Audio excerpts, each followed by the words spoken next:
Hello, welcome to Learn and Know. അപ്പോൾ നമുക്ക് RRB മുമ്പ് ചോദിച്ചുള്ള കുറച്ച് പ്രീവിയസ് ഇയർ ക്വസ്റ്റ്യൻസ് ലൈഫ് സയൻസുമായി ബന്ധപ്പെട്ടുള്ളത് നോക്കാം. Who is the father of modern genetics? നമ്മൾ പലതവണ കണ്ടിട്ടുള്ളതാണ് അല്ലേ? ആരാണ്? Gregor Johann Mendel, Hugo Davis, Charles Darwin, Thomas Hunt Morgan. Option A Johann Mendel ആണ്, ഗ്രിഗർ മെൻഡൽ ആണ് മോഡേൺ ജെനറ്റിക്സിന്റെ ഫാദർ എന്ന് പറയുന്നത്. ഡാർവിൻ എന്ന് പറയുന്ന എവല്യൂഷനുമായി ബന്ധപ്പെട്ടിട്ടുള്ള സയന്റിസ്റ്റ് ആണ്. ഹ്യൂഗോ ഡേവിസ് എന്ന് പറയുന്നത് തിയറി ഓഫ് മ്യൂട്ടേഷൻ പറഞ്ഞൊരു സംഭവം കൊണ്ടുവന്ന അദ്ദേഹം നാച്ചുറൽ സെലക്ഷൻ തിയറിയെ ഒപ്പോസ് ചെയ്തു. മോർഗൻ എന്ന് പറയുന്ന സയന്റിസ്റ്റ് ലിങ്കേജ് എന്നുള്ള തിയറി കൊണ്ടുവന്നിട്ടുള്ള ആളാണ്. അത് നമ്മളുടെ മെന്റലിന്റെ മൂന്നാമത്തെ നിയമമായിട്ടുള്ള ലോ ഓഫ് ഇൻഡിപെൻഡന്റ് അസോർട്ട്മെന്റിനെ ഒപ്പോസ് ചെയ്തിട്ട് വന്ന ഒന്നാണ് ലിങ്കേജ് എന്ന് പറയുന്നത്.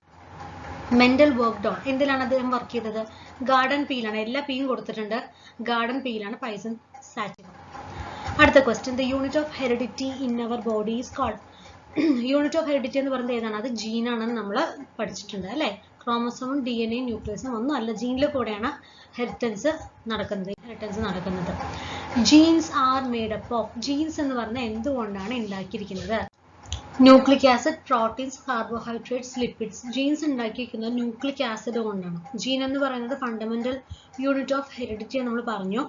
ഈ പറഞ്ഞ ന്യൂക്ലിക് ആസിഡുകളാണ് DNA, ഡിയോക്സി റൈബോ ന്യൂക്ലിക് ആസിഡും RNA റൈബോ ന്യൂക്ലിക് ആസിഡും. DNAയും RNAയും മെയിൻ ആയിട്ട് ഈ പറഞ്ഞ ഇൻഹെറിറ്റൻസിനെ ഹെൽപ്പ് ചെയ്യുന്നുണ്ട്. And transmission of specific characters from one generation to another. Characters ഒരു ജനറേഷൻ വേറൊരു ജനറേഷനിലേക്ക് പോകാൻ വേണ്ടിയിട്ട് ഇത് ഹെൽപ്പ് ചെയ്യുന്നുണ്ട്. ക്യാൻസർ കോസിംഗ് ജീൻ ഏതാണ്? Cancer causing gene proto oncogene ആണോ, ഓങ്കോജീൻ ആണോ, ട്രാൻസ്പോസൺ ആണോ, മ്യൂട്ടബിൾ ജീൻ ആണോ? ഒരു ഡൗട്ടും ഇല്ല അല്ലെ? അതെന്താണ്? ഓങ്കോജീൻ ആണ് അല്ലെ? ഓങ്കോളജിയാണ് നമ്മളുടെ ക്യാൻസറിനെ കുറിച്ചുള്ള പഠനശാഖ എന്ന് പറയുന്നത് നമ്മൾ പഠിച്ചിട്ടുള്ള. അതുകൊണ്ട് ഓങ്കോജീൻ എന്ന് കണക്ട് ചെയ്തിട്ട് പഠിക്കാം. Who is responsible for the sex determination of the child? ഒരു ചൈൽഡിന്റെ സെക്സ് ഡിറ്റർമിൻ ചെയ്യുന്നത് ഏത് പാരന്റ് ആണ്? ഫാദർ ആണോ, മദർ ആണോ, അതോ ഫാദറും മദറും ആണോ, നൺ ഓഫ് ദീസ് ആണോ? ഏതാണ് സെക്സ് ഡിറ്റർമിൻ ചെയ്യുന്നത്? നമ്മൾ പറഞ്ഞിട്ടുണ്ട് അത് ഫാദർ ആണ്. ഫാദറിൽ നിന്ന് വരുന്ന Y ക്രോമോസോമാണ് അതിന് വേണ്ടിയിട്ട് ഹെൽപ്പ് ചെയ്യുന്നത്. ഇത് നോക്കൂ, ഇങ്ങനെയാണ് വരിക. നമ്മളിപ്പോ പാരന്റ് ഇപ്പൊ അമ്മയാണെന്നുണ്ടെങ്കിൽ ഫീമെയിൽ ഗാമേറ്റ്സ് എക്സും എക്സും ഉണ്ടാവാം, മെയിൽ ഗാമേറ്റ്സ് എക്സും വൈയും ആണ് ഉണ്ടാവുക അല്ലെ? ഈ പറയുന്ന അമ്മൻ്റെ എക്സും വരും, അച്ഛൻ്റെ എക്സും വൈയും ഇങ്ങനെ ക്രോസ് ചെയ്യും. എന്നിട്ട് നമ്മൾക്ക് ഇതില് പെൺകുട്ടിയാണെന്നുണ്ടെങ്കിൽ ഇതിൽ ഏതെങ്കിലും ഒന്നല്ലേ ഉണ്ടാവുള്ളൂ അല്ലെ? നമ്മൾ സൈഗോട്ട് ഫോം ചെയ്യുന്ന സമയത്ത് അമ്മയിൽ നിന്നുള്ള ഒരു എക്സ് എന്തായാലും ഉണ്ടാവും, പിന്നെ അച്ഛനിൽ നിന്ന് എക്സോ വൈയോ വരും. അച്ഛനിൽ നിന്ന് എക്സ് ആണ് അമ്മന്റെ കൂടെ വരികയാണെന്നുണ്ടെങ്കിൽ, അമ്മന്റെ കൂടെ അച്ഛന്റെ എക്സ് ആണ് വരുന്നെങ്കിൽ അത് പെൺകുട്ടിയായിട്ട് മാറും. അമ്മന്റെ കയ്യിലുള്ള എക്സിൽ നിന്ന് അച്ഛന്റെ വൈ ആണ് വരുന്നതെങ്കിൽ അതെന്തായിരിക്കും? അതൊരു ആൺകുട്ടിയായിട്ട് മാറണം ചെയ്യുക. അപ്പൊ അതുകൊണ്ട് ഫാദറിന്റെ വൈ ആണ് പ്രധാനമായിട്ടും നമ്മൾ കൺസിഡർ ചെയ്യുന്നത്. ഫാദർ ആണ് സെക്സ് ഡിറ്റർമിനേഷന് വേണ്ടിയിട്ട്, ഫാദറിൽ നിന്ന് വരുന്ന ആണ് മെയിൻ ആയിട്ട് സെക്സ് ഡിറ്റർമിൻ ചെയ്യുന്നത്. Chromosomes can be counted best in.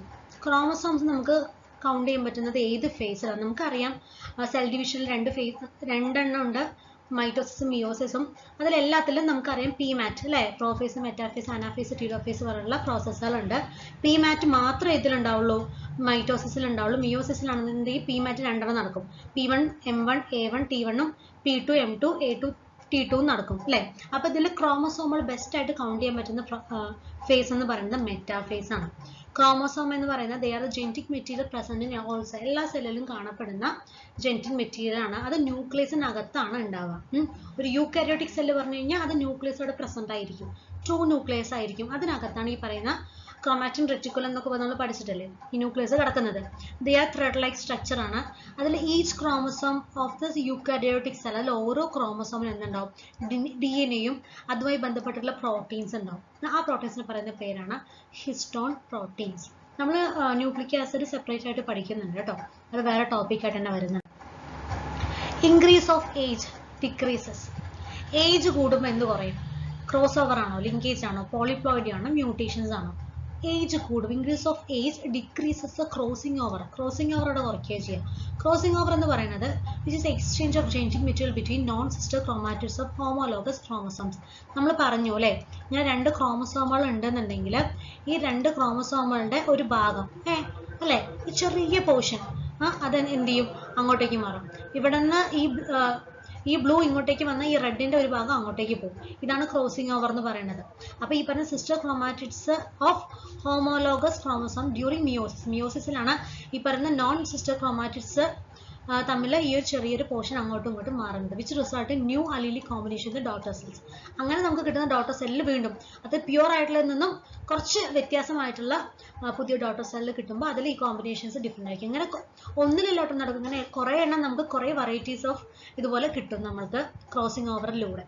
Okay, അപ്പോൾ in linkage 2 or more genes linked together are always inherited together in the same combination for more than 2 generations. നമ്മൾ പറയും ഇൻഡിപെൻഡന്റ് അസോർട്ട്മെന്റിന് അദ്ദേഹം തെറ്റിച്ചതാണ്, അത് പറഞ്ഞ് ഇൻഡിപെൻഡന്റ് ആയി നിൽക്കും. പക്ഷെ അങ്ങനെയല്ല സംഭവിക്കുന്നത്. രണ്ടോ അതിലധികമോ ജീൻ ലിങ്ക് ചെയ്തിട്ട് ആ ലിങ്ക് മൊത്തമായിട്ട് അങ്ങോട്ട് വേറൊരു ജനറേഷനിലേക്ക് പോകണം. സെയിം കോമ്പിനേഷൻ 2-3 ജനറേഷനിലേക്ക് തന്നെ ഇൻഹെറിറ്റഡ് ആവും എന്ന് പറഞ്ഞത് മോർഗൻ ആണ്. ഡ്രോസോഫിലയിലാണ് അദ്ദേഹം ഈ പറയുന്ന പഠനം നടത്തിയത്. മ്യൂട്ടേഷൻ എന്ന് പറയുന്നത് it is A sudden heritable modification in ഒരു ഓർഗാനിസത്തിൽ. മ്യൂട്ടേഷൻ ഓർഗാനിസത്തിൽ മോഡിഫിക്കേഷൻസ് ഉണ്ടായിക്കഴിഞ്ഞാൽ ആ മോഡിഫിക്കേഷൻ അങ്ങനെ ഇൻഹെറിറ്റ് ചെയ്ത് പോകും. അതിനെയാണ് എന്ത് പറയുക, മ്യൂട്ടേഷൻ എന്ന് പറയുക. അപ്പോൾ നമ്മുടെ ഓപ്ഷനിൽ ബാക്കിയുള്ള ലിങ്കേജ് കഴിഞ്ഞു, മ്യൂട്ടേഷൻ കഴിഞ്ഞു. അടുത്തത് പോളിപ്ലോയിഡി എന്താ നോക്കാം. When an organism cell have more than one set of chromosomes. നമ്മൾ പറഞ്ഞു ഹോമോലോഗസ് ക്രോമസോം ഉണ്ടാവുക, അത് മോർ ദാൻ ഒരു സെറ്റിൽ കൂടുതൽ ഉണ്ടാവുകയാണെന്നുണ്ടെങ്കിൽ അതിന് പറയുന്ന പേരാണ് പോളിപ്ലോയിഡി. വെൻ ക്രോമസോംസ് ഈ പറയുന്ന മിയോസിസിന്റെ സമയത്ത് സ്പ്ലിറ്റ് ആവാണ്ടിരിക്കും, അല്ല ചില സമയത്ത് എഗ്ഗ്, സാധാരണ എഗ്ഗും ഒരു സ്പെമേ പാടുള്ളൂ, ഇത് അതല്ലാതെ ഒന്നിലധികം സ്പേം ഈ പറയുന്ന എഗ്ഗുമായിട്ട് ഫെർട്ടിലൈസ് ആവുക, അങ്ങനെയൊക്കെ സംഭവിച്ചു കഴിഞ്ഞാൽ എന്ത് സംഭവിക്കും, പോളിപ്ലോയിഡി എന്നുള്ളൊരു കണ്ടീഷൻ വരും. ഓക്കെ, നമ്മൾ പഠിച്ചിട്ടുണ്ട് ഹാപ്ലോയിഡ് എന്ന് അല്ലെ. ഹാപ്ലോയിഡ് എന്ന് പറയുന്നത് 1 സെറ്റ് ഓഫ് ക്രോമസോം ആണ് ഹാപ്ലോയിഡ് എന്ന് പറയുന്നത്. ഇനി 2 സെറ്റ് ഓഫ് ക്രോമസോം ആണെങ്കിൽ ഇതാ ഇങ്ങനെ ആയിരിക്കും, ഡിപ്ലോയിഡ് ആയിരിക്കും. ഇതൊക്കെ 3 എന്തോ ഒരു കളർ അല്ലേ ഉള്ളൂ, ഇത് ഒന്ന് ഇരട്ടിച്ചു, അതാണ് ഡിപ്ലോയിഡ് എന്ന് പറയുന്നത്. പോളിപ്ലോയിഡി പറയുമ്പോൾ cell which contains 3 or more chromosomes, ഇങ്ങനെ ആയിരിക്കും, 3 എണ്ണം അല്ലെങ്കിൽ 4 എണ്ണം. അപ്പൊ ഇങ്ങനെയുള്ള കണ്ടീഷനാണ് നമ്മൾ എന്താ പറയുക, പോളിപ്ലോയിഡിയുള്ള കണ്ടീഷൻ നമ്മൾ പറയുന്നത്. മനസ്സിലായില്ലേ? The number of chromosomes normal human body സെല്ലിൽ എത്ര ക്രോമസോം ഉണ്ട്, 46 ഉണ്ട്. സെക്സ് സെല്ലാണെന്നുണ്ടെങ്കിൽ അതെന്തായിരിക്കും, പകുതി ആയിരിക്കും, 23 ആയിരിക്കും അല്ലേ. നമ്പർ ഓഫ് ക്രോമസോം ഓരോന്നിലുള്ളത് നോക്കുക. ഫ്രൂട്ട് ഫ്ലൈ ആണെങ്കിൽ 8 ആണ്, ഹ്യൂമൻ 46 ആണ്. ഇത് ടോട്ടൽ ആണ് കേട്ടോ. ഇതുകളുടെ ഈ സംഭവങ്ങളുടെ ഒക്കെ തന്നെ സെക്സ് സെല്ല് എടുക്കുകയാണെന്നുണ്ടെങ്കിൽ അതെന്തായിരിക്കും, ഗാമറ്റ് സെല്ലിൽ പകുതി ക്രോമസോം ഉണ്ട്, അതിന്റെ പകുതി ഉണ്ടാവുള്ളൂ എന്നുള്ളത് നോട്ട് ചെയ്യുക. അതുകൊണ്ട് എപ്പോഴും ക്വസ്റ്റ്യൻ കാണുന്ന സമയത്ത് ശ്രദ്ധിക്കുക, ബോഡി സെല്ലാണോ സെക്സ് സെല്ലാണോ എന്നുള്ളത് ശ്രദ്ധിക്കുക. ഡോഗ് ആണെങ്കിൽ 78, എലിഫന്റ് 56, അങ്ങനെ ഓരോന്നിന്റെയും പറഞ്ഞിട്ടുണ്ട്, ഒന്ന് നോക്കുക കേട്ടോ. For a colour blind person red colour appears as. ഒരു കളർ ബ്ലൈൻഡ്നെസ് എന്നുള്ളൊരു അവസ്ഥയുള്ള ഒരു മനുഷ്യന് റെഡ് കളർ എങ്ങനെയാണ് അവർക്ക് കാണാൻ പറ്റുക, റെഡ് കളർ ഗ്രീൻ ആയിട്ടാണ് കാണുക. ശ്രദ്ധിക്കുക, കളർ ബ്ലൈൻഡ്നെസ് എന്ന് പറയുന്ന സമയത്ത് is a condition where you cannot see colours normally, often confusing reds and greens. Main red green ആ ഒരു കോമ്പിനേഷനിൽ കാണാം, അല്ലെങ്കിൽ ചിലപ്പോൾ ചില കണ്ടീഷനിൽ ബ്ലൂസും. അപ്പോൾ നമ്മൾക്ക് കാണുന്നത് ഈ പറയുന്ന രീതിയിലായിരിക്കും. നിങ്ങൾ മാർക്ക് സുഗർബർഗിനെ കുറിച്ച് കേട്ടിട്ടില്ലേ, നമ്മുടെ ഫേസ്ബുക്കിന്റെ ഓണറാണ്. അദ്ദേഹത്തിന് ഇതുപോലെ കളർ ബ്ലൈൻഡ്നെസ് ഉള്ളത് കൊണ്ടാണ് അദ്ദേഹം ഫേസ്ബുക്കിന്റെ കളർ എന്താ, ബ്ലൂ അല്ലേ, പുള്ളിക്കാരൻ നേരെ കാണാൻ പറ്റില്ല, അതുകൊണ്ടാണ് അതിന് കളർ ബ്ലൂ കൊടുത്തിരിക്കുന്നത്. അതൊന്ന് വെറുതെ ഒന്ന് അറിഞ്ഞു വയ്ക്കുക കേട്ടോ. ഇതുപോലെ കളർ ബ്ലൈൻഡ്നെസ് പോലെയുള്ള വേറൊരു ഇതാണ്, ഒരു കണ്ടീഷനാണ് അക്രോമാറ്റോപ്സിയ എന്ന് പറയുന്നത്. അത് അവർക്ക് കളറേ കാണാൻ പറ്റില്ല. Those with this condition see only black and white and shades of grey. ബ്ലാക്കും വൈറ്റും ഗ്രേയും മാത്രമേ അവർക്ക് കാണാൻ പറ്റുള്ളൂ. അതാണ് അക്രോമാറ്റോപ്സിയ എന്ന് പറയുന്ന ഒരു രോഗം. അപ്പോൾ റെറ്റിനയിൽ നമുക്കറിയാം, നമുക്ക് കാഴ്ച നമ്മൾ കാണുന്ന സാധനം ആ ഒരു ഇമേജ് റെറ്റിനയിൽ പതിച്ചാൽ മാത്രമേ നമുക്ക് എന്ത് സംഭവിക്കുള്ളൂ, കാഴ്ച കറക്റ്റ് ആവുള്ളൂ. ഈ പറഞ്ഞ റെറ്റിനയിൽ 2 തരത്തിലുള്ള സെല്ലുകളുണ്ട് അല്ലെ. ആ 2 തരത്തിലുള്ള സെല്ലാണ് റോഡ് സെല്ലും കോൺ സെല്ലും. അപ്പൊ ഇവര് ലൈറ്റ് ഡിറ്റക്ട് ചെയ്യാന്നിട്ടാണ് നമുക്ക് കാഴ്ച സാധ്യമാക്കുക. ഈ റോഡ് സെല്ല് പറയുമ്പോൾ ലൈറ്റ് ഡാർക്ക് അങ്ങനെയുള്ള സംഭവങ്ങൾ മാത്രമേ കാണാൻ വേണ്ടി സഹായിക്കുന്നതാണ് രാത്രിയിൽ. കോൺ സെല്ല് പറയുമ്പോൾ കളേഴ്സ് ഡിറ്റക്ട് ചെയ്യാനുള്ള കളേഴ്സ് ഒക്കെ നമുക്ക് മനസ്സിലാക്കുന്നത് ഈ കോൺ സെല്ലിന്റെ സഹായത്തോടുകൂടിയാണ്. ഇതെന്ന് പറയുന്നത് and are concentrated near the centre of your vision. നമ്മൾ കാണുന്ന ആ വിഷന്റെ സെന്ററിലാണ് ഈ പറയുന്ന സംഭവം കോൺ സെല്ലുകൾ ഉണ്ടാവുക. ഓക്കെ, അപ്പൊ ഈ പറഞ്ഞ സെല്ലുകൾ കറക്റ്റ് ആയിട്ടാണെന്നുണ്ടെങ്കിൽ കുഴപ്പമില്ല. ഇതിലുള്ള വേരിയേഷൻ വരുമ്പോഴാണ് ഈ പറയുന്ന പ്രശ്നങ്ങളൊക്കെ ഉണ്ടാകുന്നത്. കോൺ സെല്ലുകളിൽ ചില പ്രശ്നം വരുമ്പോൾ ഈ കളറിൽ പ്രശ്നം വരും. അപ്പോൾ there are 3 types of cones ഉണ്ട്. നമുക്ക് റെഡ് കാണാനും ബ്ലൂ കാണാനും ഗ്രീൻ കാണാനും ഒക്കെ 3 ടൈപ്പ് കോൺസ് ഉണ്ട്. Brain uses input from these concepts to determine the colour perception. അപ്പോൾ ഈ പറയുന്ന 3 കളറും നമ്മൾ കമ്പൈൻ ചെയ്തിട്ടാണ് അതൊന്നും കാര്യം മനസ്സിലാക്കിയിട്ടാണ് ബ്രെയിൻ നമ്മളോട് പറഞ്ഞത് ഇന്ന കളറാണ് നമുക്ക് പറഞ്ഞു തരുന്നത്. അപ്പോൾ colour blindness can happen when 1 or more of the colour cone cells are absent. ഈ പറയുന്ന 3 R, G, B ഇതാണ് നമ്മുടെ 3 കോൺസെൽ. അപ്പൊ ഇതിൽ ചിലപ്പോൾ ഒന്ന് പ്രശ്നം വരാം, ഒന്ന് അല്ലെങ്കിൽ ഇല്ലാതെ ഇരിക്കാം, അല്ലെങ്കിൽ ഒന്ന് ഡാമേജ് ആവാം, വർക്ക് ആവാതിരിക്കാം. അപ്പൊ അങ്ങനെയുള്ള പ്രശ്നങ്ങൾ വരുന്ന സമയത്താണ് എന്ത് ചെയ്യാം, നമുക്ക് ഈ പറയുന്ന രീതിയിൽ പ്രശ്നങ്ങൾ ഉണ്ടാവുക.